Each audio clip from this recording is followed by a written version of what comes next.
Well, good evening, and thank you for joining me. My name is Dr. David Rubin. I am the chief of the section of gastroenterology at the University of Chicago, and I specialize in taking care of patients who have inflammatory bowel disease. I'm really delighted that you've chosen to learn a bit more about ulcerative colitis tonight, and I'm pleased that CME Outfitters has put together this wonderful program for you. The title of our program is called New Guidelines in Ulcerative Colitis. Why should I care? And it reflects the updates we've made in treating patients with ulcerative colitis.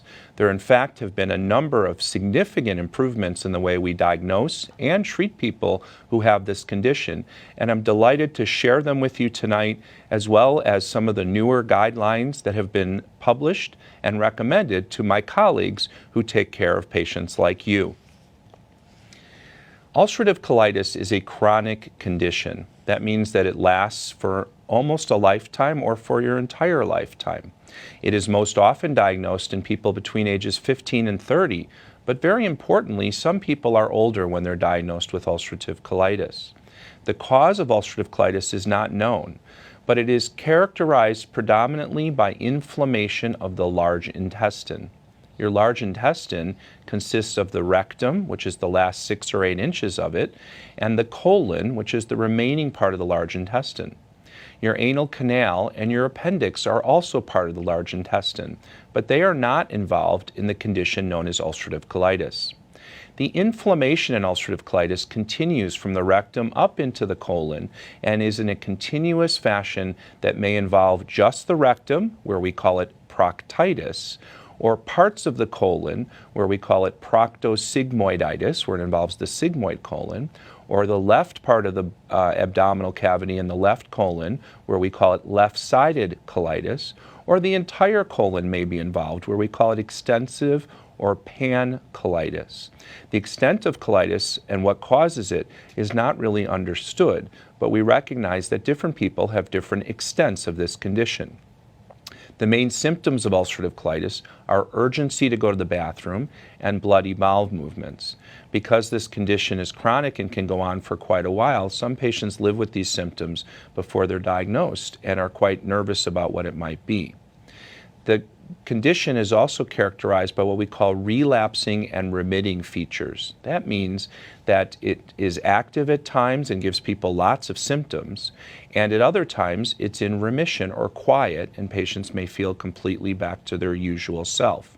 Of course, our treatment goals are to get people feeling back to their usual self and have that last as long as possible.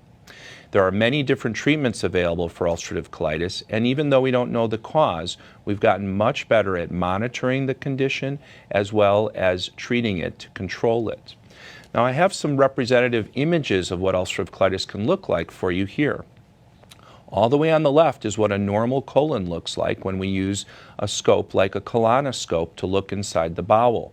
You can see the normal blood vessels and the shiny appearance of a healthy bowel. The different degrees of inflammation appear as you look towards the right, from mild to moderate to severe. And the amount of inflammation, not surprisingly, will dictate how many symptoms our patients have or how sick they might become. Different patients have different degrees of inflammation. So just to summarize, we don't know the cause of this condition. Many patients have different extents of inflammation of their large intestine, and there's also different degrees of inflammation that may occur. Patients who have inflammatory bowel disease are not necessarily aware that there are actual guidelines for managing their condition. And in fact, CME Outfitters convened a panel of patients and recorded some representative quotes from them. So let's hear what patients had to say about whether they knew whether there were guidelines for managing inflammatory bowel disease. A lot of IBD patients are very confused, and there's a lot of misinformation on the internet. I don't think that patients are aware of clinical guidelines very much at all. So let me teach you what guidelines are and what they're not, and also bring you up to speed. In general, guidelines have been published for professional healthcare providers like physicians and advanced practice providers and for our nursing colleagues. But it's very important to understand that, of course, patients should be aware of what these guidelines say. My hope with tonight's program is to educate you about the guidelines so that you can have an informed discussion with your healthcare team about your treatment options. So let's review a couple details about what practice guidelines are and how they are created. Guidelines are written by experts in the field. I'm going to share with you two recently published guidelines related to ulcerative colitis. They contain recommendations for clinicians about patient care. Their recommendations are based on evidence as performed in clinical research studies. Sometimes recommendations are based on the best opinions of the experts when evidence isn't available. Guidelines are published by our societies in most cases, and in the case of the two guidelines I'm sharing, they were published by the two largest GI societies in the United States, the American College of Gastroenterology and the American Gastroenterological Association. These two societies have members who are professional medical and healthcare providers. These societies also publish these guidelines to advance the field, but there have not been in the United States patient-related summaries of these guidelines, which is why this program is so important. There are some limitations to guidelines. First, they may become out of date very quickly. As soon as we publish them, there may be an advance in the field or new therapies. And of course, we all want that for the field. We're looking for cures of colitis and the other inflammatory bowel conditions. But in the meantime, as new treatments become available and new scientific evidence emerges, the guidelines may become out of date. So it's always important to know when they were published and what might have changed since they were published. And I'll even be mentioning that briefly tonight. Secondly, guidelines are just meant to give us guidance. They don't necessarily apply to all patients. And one of the messages about ulcerative colitis and Crohn's is that every patient is different, and recognizing what your condition may involve and how you may be treated is up to you and your healthcare team to discuss and understand. The guidelines may give you some ideas and help provide evidence to back up certain treatment decisions, but they are by no means meant to fit every single situation.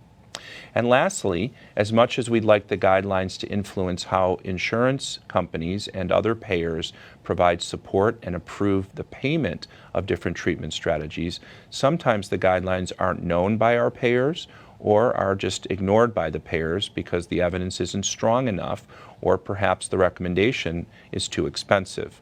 That's a whole other topic that we can talk about on another broadcast. When we look at guidelines, they use evidence that has been published, and there are different levels of evidence.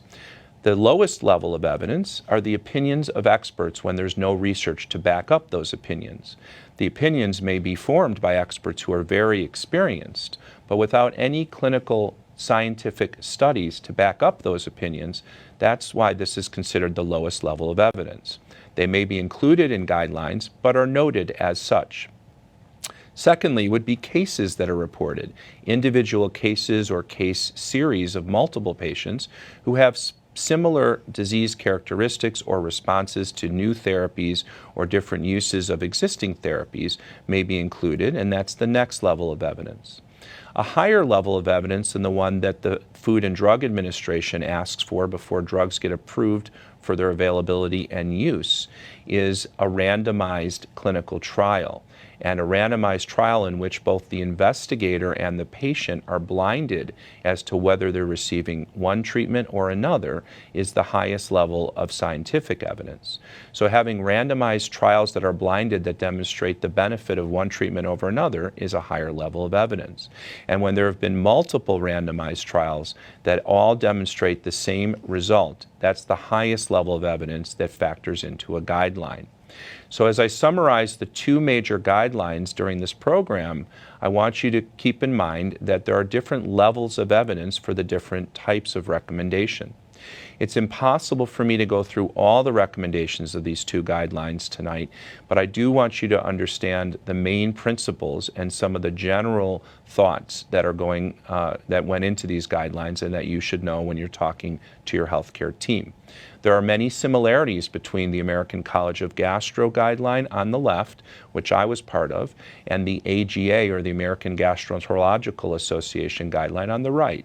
There are many thoughtful experts who contributed. There was peer review by other experts, and overall the committees in both of these societies also review these guidelines before they are published. So there's a multi-step process that leads to these guidelines. Now, what's new in the 2019 ulcerative colitis guidelines? Well, there have been a significant number of advances in our field that are worth mentioning, and what I will be driving home this evening. The first one is a shift from reactive management of flares to a proactive monitoring and prevention approach to preventing flares and preventing bad outcomes from colitis. In the past, management of ulcerative colitis was very much focused on symptom management and treating patients based on how they presented to us, rather than trying to get ahead of the disease to know when a flare may be starting before a patient even feels them, and certainly before the patient has a consequence or a bad outcome. The second major shift in the way we think about things is the separation of inflammatory activity from prognosis, or what we call severity. Activity is how sick a patient feels at the time they're being evaluated, how much inflammation there is. Severity has to do with what might happen over time, like what is the likelihood the patient will need steroids or will be hospitalized or might have surgery from their colitis. Another major advance in the field is now the understanding, appreciation, and the ability to heal the bowel, and that has become now a target of our management. So in addition to wanting to make sure people feel better, we're also focused on healing the bowel, which we know is associated with better outcomes. And I'll talk more about this in a few minutes. There have been multiple new therapies approved since the last set of guidelines were published by the societies, and we'll be talking more about these new therapies tonight, and I'll go through those in more detail coming up. We also have advanced the field in that we don't always need to do colonoscopies anymore. I know everyone's happy to hear that. In order to assess how much inflammation is in the bowel, we are now appreciating and using stool tests as markers of inflammation in specific situations. And we'll talk more about that as well in this program. And lastly, there's a new treatment for infections of the colon. The infection that we know is of significance and very important to look for and treat in ulcerative colitis and in Crohn's disease is called Clostridioides difficile. It used to be called Clostridium difficile, or C. diff for short. And we now treat this with vancomycin instead of some of the older treatments that had been used previously. The goals of management for ulcerative colitis are very important to understand. If you have ulcerative colitis, I want you to think carefully about where you might be in these goals and whether you're achieving them. The first goal is to make sure we're clarifying the disease activity and understanding the prognosis or severity. That includes knowing how much of the bowel is involved and what the overall risk for needing surgery might be. That helps us choose our therapies, as we'll be spending more time talking about tonight. The second goal is to induce remission, and the term induction of remission means turning off the disease or making the patient feel better. We want this to happen as quickly as possible for obvious reasons. We also distinguish between clinical remission, which I will define for you in a moment, and healing of the bowel, which together, clinical remission, feeling better, and healing of the bowel is what we call complete remission. The next goal is prevention of relapse. So once we successfully induce remission, we want the disease to stay away forever. That's our goal, at least. And we sometimes call this goal maintenance. But the goal of maintenance is to prevent relapse. It's not to be taking active therapy because you still have active disease. It's about preventing relapse. And one of the major features of prevention of relapse in the maintenance phase is to do so without the use of steroids, which we know have some of the worst outcomes in colitis. And the last goal, which comes after we've successfully achieved the other ones, is the prevention of disease and drug-related complications, like infections or hospitalization or surgery or the development of cancer of the bowel. And we'll talk more about these tonight. So when we talk about remission, of course, from a medical point of view, we might talk about the bowel being healed or the number of bowel movements, but actually we recognize that for patients, remission has a very different definition. It really has more to do with how you're functioning and things you want to do in life. So let's see what one of our representative patients said during our panel discussion. Remission looks like being able to live my life fully without suffering from IBD, without putting things aside. I have activities that I can't participate in just from the symptoms and the pain from IBD.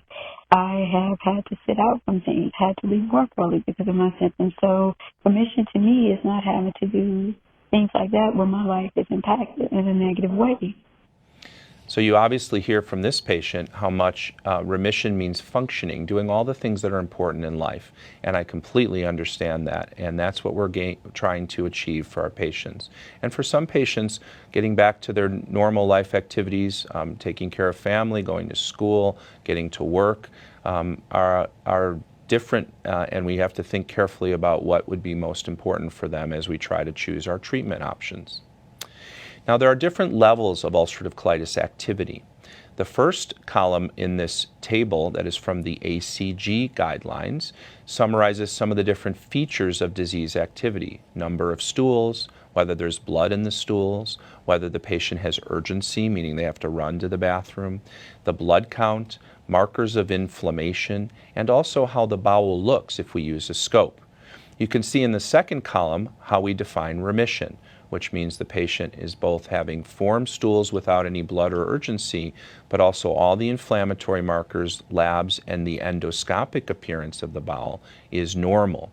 Then we go into mild, moderate to severe, and fulminant colitis, where, as you would expect, the number of bowel movements goes up, the number of times that a patient sees blood in their stool increases, the amount of urgency they experience is increased, and the blood count may drop, the inflammatory markers are elevated, and the way the bowel looks, like those pictures I showed you already, starts to demonstrate more and more inflammation and more severe ulcers. So when a physician or your healthcare provider is looking at how to choose your treatments, the very first thing they need to do is define how active the disease may be. And you'll notice that the first few rows here are focused on your symptoms, and the bottom rows are all focused on other objective measures of what's going on with your disease. And that's a very important composite. Now, this table summarizes how you should think about prognosis. This is based on a number of different studies and is included in our guidelines, as well as what are called care pathways related to colitis. And this is based on what factors increase the risk that somebody with colitis might end up needing surgery, which we recognize nobody wants to have unless they need it. The factors associated with an increased risk for surgery include being diagnosed at a younger age. For specific reasons that we don't always understand, people who are diagnosed with colitis at a younger age tend to have a more aggressive colitis. Having extensive colitis, meaning more of that large intestine is inflamed, puts you at a higher risk. Having more severe inflammation when you look with the scope, like those pictures I showed you. Being in the hospital or needing hospitalization for the colitis increases the risk. So does having elevated inflammatory markers or having a low albumin, which is a protein in the blood that's usually a marker of your nutrition and health, but can be low when people are sick, and also when the colon is actually leaking protein, which is what happens when it's very inflamed. So we can put all these together with a variety of other ones that we've also learned about and understand what the prognosis might be. So of course we want our patient to have mild or no activity of their colitis, but we also have to keep in mind what is their overall risk for surgery later, so we can define how to follow them, how to monitor them more carefully, how to choose the right maintenance therapies, and what to do as soon as the earliest sign of a relapse occurs.